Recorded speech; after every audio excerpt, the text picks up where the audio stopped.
I don't have much advice on how to sleep train children. I've always been pretty rubbish at it, but what I do know a lot about is having 3 babies and toddlers who slept really horrendously. What I wanted to talk about today is night weaning. I have been through this with all of my children when they were toddlers, and there's a few things I've learned along the way that I thought would be quite helpful to share. My older 2 children both night weaned when they were somewhere between 2 and 3 years old, and Otto here is 15 months and he is night weaning at the moment. He has turned out to be a lot more ready than the other 2 a lot earlier on, and I think that's partly due to personality and partly due to me learning from my experiences with the older 2. My number 1 tip for night weaning is to have a plan. I think this is so important. The amount of times I've been in an emotional, frustrated, sleep deprived state and I've just thought on the spur of the moment, this can't go on, we need to do something about this. And those times are always the times when I'm more likely to fail, because it's usually when my baby is going through a really rough sleep stage and they're just not going to be ready. On top of that, I'm knackered and I have no motivation. These are not good starting points for night weaning. You want to go in with a plan, you want to go in calm and ready to tackle everything that's going to be thrown at you.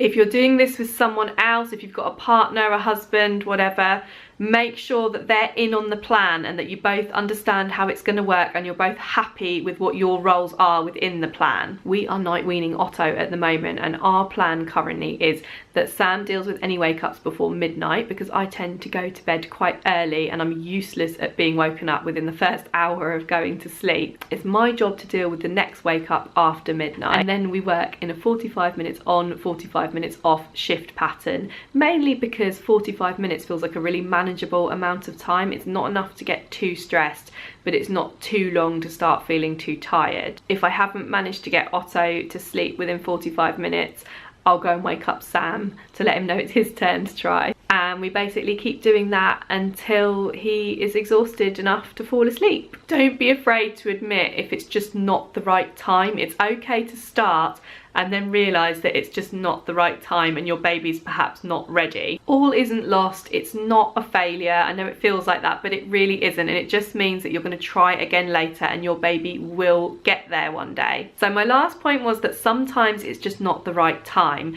which brings me on to my next point, which is to recognise when it is the right time, but it's you who's not got the motivation. Those are 2 different things. So your baby might not be ready and that's all fine, but the other side of that is perhaps your baby is ready, but you've just lost motivation, you're too tired, it's all too much. In those times, I think what you need to do is persevere with it, and you just need to find that strength, that positivity, focus on why you're doing this, and just try and get through it. If you have someone else at home with you, ask for help. Don't try and do it all by yourself if you're struggling. The main reason for failure with night weaning in the past has been me just giving in. So I really try and make sure that I'm doing it at a time that works well for me, and I've got an exact plan of how I want things to go. I don't think it's a good idea to begin night weaning at the spur of the moment. I think that just sets you up for a fall, and it's so much better to be prepared and to have really thought through your plan. One tip that I mentioned in my last night weaning video that I did a couple of years ago is to wear a sleep bra in bed, because if you're co-sleeping with a baby or a toddler who's used to just latching on themselves, sometimes that happens to me and I don't even realise. I actually wore a sleep bra to bed for about a week or 2, just so that I'd know that I hadn't, in a kind of half awake, half asleep fug, just kind of rolled over and given him the boob. That really helped me because it made me actually have to kind of wake up and get up and think about what I was doing. My next tip is to do with self-settling.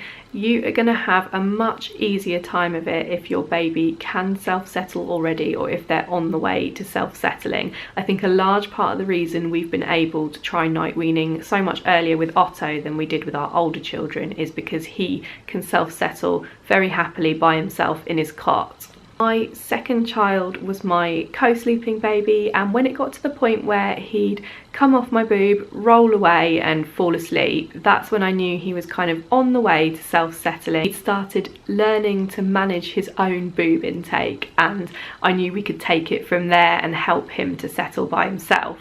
and that really helped with night weaning. On the flip side of things though, I do know that sometimes night weaning is the key to helping your child self-settle. So if you have a child that isn't self-settling and you think you need to night wean in order to help them get to that stage, I completely understand. I've been there myself. My next tip, and this is a really important one, is to not entirely change your baby's routine. You're just changing this one part. Don't try and overhaul everything at once. It'll be too much for them. I read a really great blog post, which is the most helpful thing I've ever read on the subject of weaning a baby or a toddler from breastfeeding, and I will link to that below in the description, but it really helped me to see it from my child's point of view, and that if I handed over all the nighttime responsibilities to his dad, who didn't normally see him in the night, that might make him a bit upset and a bit scared and worried, and it might actually make things worse. So hopefully these tips are helpful to hear, and hopefully you're feeling motivated and really positive about doing this. I'm going to be doing a follow-up video once Otto is night weaned to let you all know how it goes. Are you on a night weaning journey? Let me know. I'd love to hear from you in the comments. I'd love to hear how it's going, and if you've got any other tips that I haven't mentioned that would be useful for other people to hear.